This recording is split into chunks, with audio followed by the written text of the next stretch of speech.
$100,000 scholarship because of plagiarism. Let's talk about that.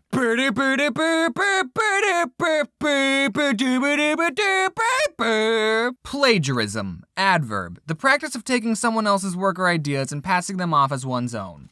Just the word plagiarism sounds like a crime. Racism, sexism, and plagiarism. I'm not here to talk about people who repost my comics JPEG, cut my name off, and have the audacity to put their own watermark on. Nah, not that kind of plagiarism. I'm gonna tell you about all the times that I plagiarized in school. And okay, just off topic, I wanna address something publicly. I don't go looking through other people's comics and go, oh, this comic's funny, I'm gonna redraw it and pass it off as my own. No, I'm not about that life. But some of my comics have been very similar to other people's comics. I read a lot of comics, so it's possible I saw them and then repressed them in my memory and drew them again, or it's possible that it's all a coincidence and me and someone else just came up with the same idea. It happens all the time with other cartoonists, not just me. Again, I don't purposely take comic ideas and try and pass them off as my own. Whenever people point out that my comic is a lot like someone else's, I get really sad. So you guys should check out these other cartoonists, they're really good. Anyway, I just wanted to say that at the beginning of the video because I'm going to be telling you about times that I actually did plagiarize. But that was just in school, okay? I keep plagiarism off the internet. Isn't that right, Matthew? I cheated a bit in school. An occasional glance at my partner's desk, maybe jot down that important equation on my hand, nothing too big. I had a math class where we went to lunch in the middle of the class, and whenever we had tests, the teacher wouldn't split the test into 2 parts. Do you expect us not to exchange notes? The first time that I got caught cheating was in 9th grade. And if you stalk me and watch my old videos, you know that I went to a preparatory school my freshman year. And in preparatory school, the amount of work they gave you as kids was just stupid. So cut me some slack. In one class, we had to write an essay about something historical or something, and I chose to write about the Berlin Wall, specifically about people who escaped across the Berlin Wall. Now, I chose this topic because,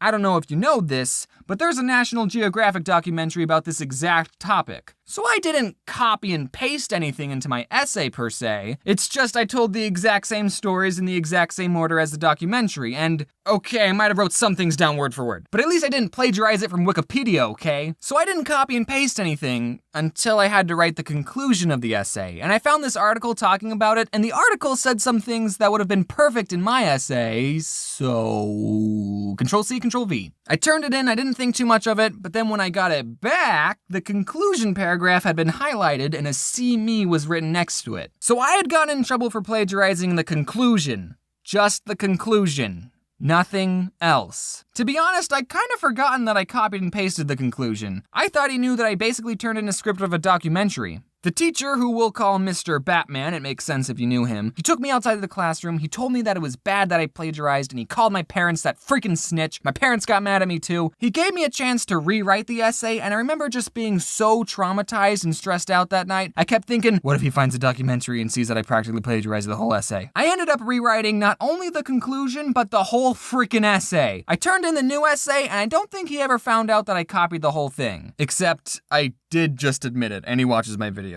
Seriously, in April, he emailed me and asked if I was the same James that was in his class. He's the only teacher to ever reach out to me, and even after all those years, I still didn't tell him that I plagiarized the whole thing. So, hi, Mr. Batman. You can't change my grade now, can you? But that was a good experience for me to have. It taught me a valuable lesson, because I didn't plagiarize a single essay for the rest of high school.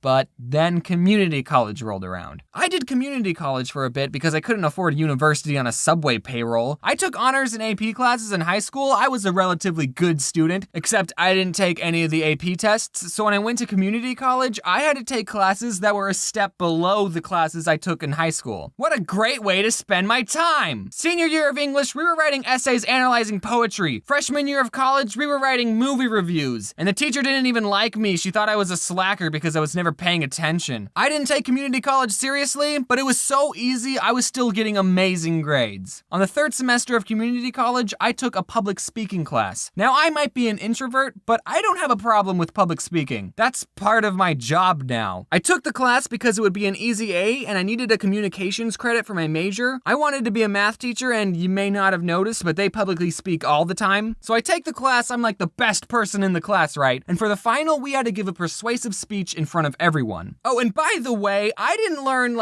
any tricks to help with public speaking. The whole class was literally just us giving speeches to each other over and over. So 3 semesters of doing easy classes and wasting my time, my apathy meters were just off the charts. I didn't want to work too hard, so I chose to do my speech on why we should get rid of the penny. And I don't know if you know this, but there's this YouTube video made by CGP Grey that makes great arguments on why we Americans should get rid of the penny. Again, I didn't copy and paste anything per se, it's just the speech I gave had the exact same arguments in the exact same order as CGP Grey. Okay, it was pretty much a one-for-one recreation of his whole video. I'm sorry, I thought we were getting graded on public speaking, not writing original speeches. The teacher caught me, I guess she's a fan of CGP Grey, and gave me a 0 on the final. So I ended up getting a D in the class, and that was the worst grade I got in community college. Part of me was like, whatever, I don't care. This next semester though, I wanted to go to a real college, and still trying to be economical, I found that it was actually cheaper for me to go to an out-of-state school than to go in-state. At this school, they gave scholarships to out-of-state students who had high enough GPAs and enough credits. It would have saved me thousands of dollars. And I had family living in this state, so that was another reason why I wanted to go to that school. But here's the thing, even with that D, I still had a high enough GPA to get the scholarship, but since I failed, it didn't count as a credit, so I ended up being 1 credit short for what was required. Plagiarizing was gonna cost me thousands of dollars. My options were either stay home and do a 1 credit semester of community college, or beg the university to give me my scholarship anyway. During Christmas, my family visited the state the school was in, so me and my dad got the chance to go to the school and basically talk our way into getting the scholarship. We talked to 5 different people, now that's public speaking. I had to use my persuasive talking skills that I would have learned. And all of them were telling us, there's nothing we can do. But we were talking to one lady, she was telling us the same thing about not being able to do anything. She looked at my transcript, she said, "Oh, you failed public speaking."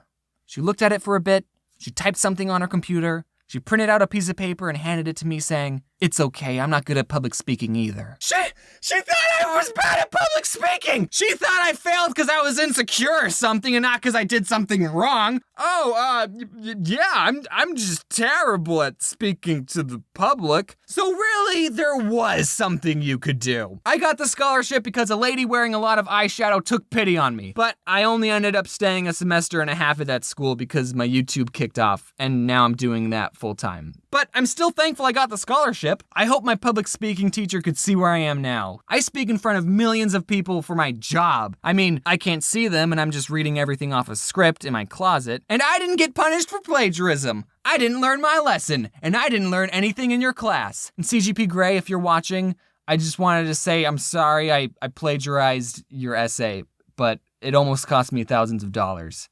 But it didn't, so. Remember kids, don't plagiarize. It could cost ya. It didn't cost me anything though. Okay, so there's been some updates to the store. It looks different, we got some new products, and for Black Friday, some things are gonna be on sale this week. Shipping to America is now gonna be cheaper because it's not international priced, and it's been confirmed that we will be able to ship the plushies before Christmas. Even if you order one right now, and if everything goes according to plan, then they should ship and arrive before Christmas. But I mean, you have to order them soon, you know what I'm saying? You can't just order them on Christmas Eve. Check out the store, link in the description. Thanks for watching. I hope my voice doesn't sound too tired. It's 3 a.m. Let's just get this over with. Don't plagiarize and wear your seatbelt. I wanted to make this video about 6 months ago, but then I thought, no, I'll save it for Halloween because of theming or whatever. I don't know. Shut up, I don't have to explain myself. I'm excited to tell you this story. Wow! So, haunted houses. I think haunted houses, they're fine, but I don't want to brag or anything, but since the age of 16, I've never been in a haunted house that I was scared of. Granted, all the haunted houses I've been in were free and didn't have me sign a waiver, and when I was little, sure, I was terrified of haunted houses. It's just, I don't know, I think I kept telling myself that none of it was real, and then when I grew up, I just always knew that none of it was real. When you can see the severed hand is made of plastic, all the tension you previously had is kinda lost. And sure, I still get startled at the jump scares, but since they don't stab you or anything, it's always awkward afterwards. Hello? I'm just gonna walk this way now. Or maybe I don't get scared because I don't feel emotions anymore. Who knows? But there's one haunted house experience during my senior year of high school that I will never forget because it was probably one of the most traumatizing things I've ever seen. I haven't seen that many traumatizing things. And also, I won't forget it because I'm about to immortalize the experience by making a YouTube video about it. All right, my senior year, I was part of my school's drama club. I was a theater kid. And the clubs at the school got to help do some of the activities for the school's fair. The whole school is putting on a fair, probably to raise money or something. It seems that schools are always in need of some extra cash. Have you ever noticed that? So the football team got to do the dunk tank, the band kids, like, face painted or something, I don't remember, it's not important. And the theater kids, since the fair is in October and that's Halloween's month, we got to put on a haunted house. Cool! The drama club was separated into groups, and we would each be a scary part in the haunted house. And we got to make the haunted house inside the school, so we had a lot of area to work with, and there was a lot of space in between each scary thing. My group, what we did is we dressed up as vampires, but scary vampires, and we sat at this dinner table, and we decorated it with fake organs, goblets filled with blood, red Kool-Aid, and we had this freshman girl that was laying on top of the table, and we put fake organs coming out of her, you know, to make it look like we were eating her, because vampires eat people.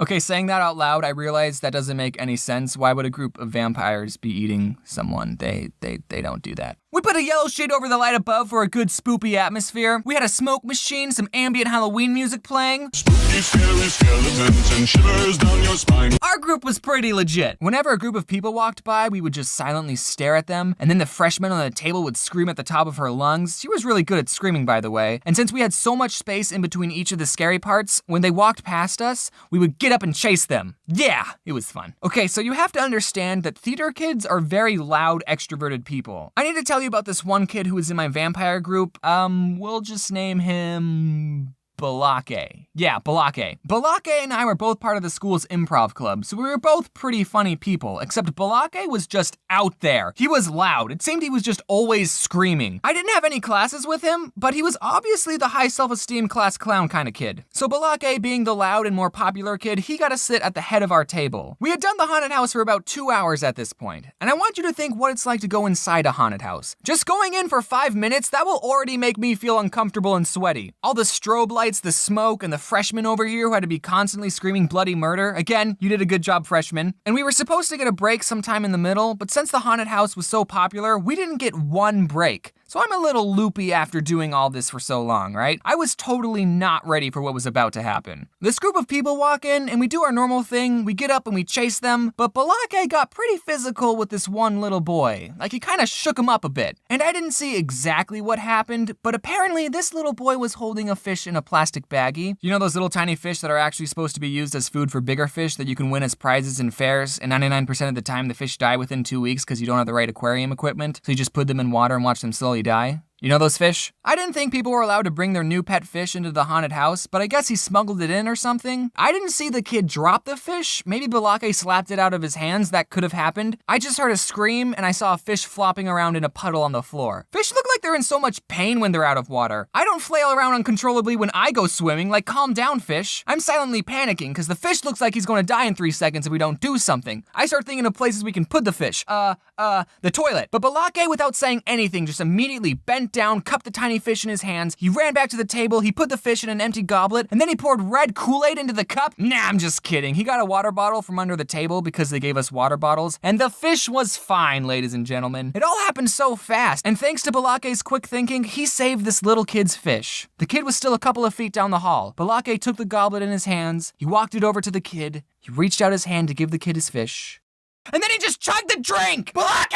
He drank the fish! And this little kid let out the most blood-curdling scream. It sounded like this kid just watched his pet get swallowed by a complete stranger. It was honestly the loudest scream I heard that night. I bet the next group of people behind these guys were thinking, oh man, whatever's next must be really scary to get that kid to scream like that. The kid started trying to attack Balake, and I'm sure if he had the correct tools, he would have murdered him. Balake eventually spat out the fish. He didn't swallow it, thankfully. He just kept it swimming in his mouth. But I mean, that's what you gotta do when you're working in a haunted house. You have to scare people any way you can. I was just a bystander and I still wake up in a cold sweat thinking about it. Turns out this kid was actually Balake's little brother, so at least he didn't do this to a complete stranger. Man, you really gotta appreciate what lengths older brothers go through to torment the little brother. Balake's little brother, you might be watching, but I was there, dude. I know what pain you go through. I have an older brother too. I know what it's like to be Luigi. I mean, he never swallowed any of my pets. He would just steal my food. He also never let me win in Super Smash Bros. Anytime I was about to win, he would turn off the Nintendo. But I mean, I'm fine. Look how I turned out. I shouldn't be so hard on my older brother. After all, he supposedly watches my videos. No one send him a link to this video. I want to see if he actually watches these. Hey bro, you probably forgot all the times you turn off the Nintendo 64, but I'll never forget the first time I beat you in Super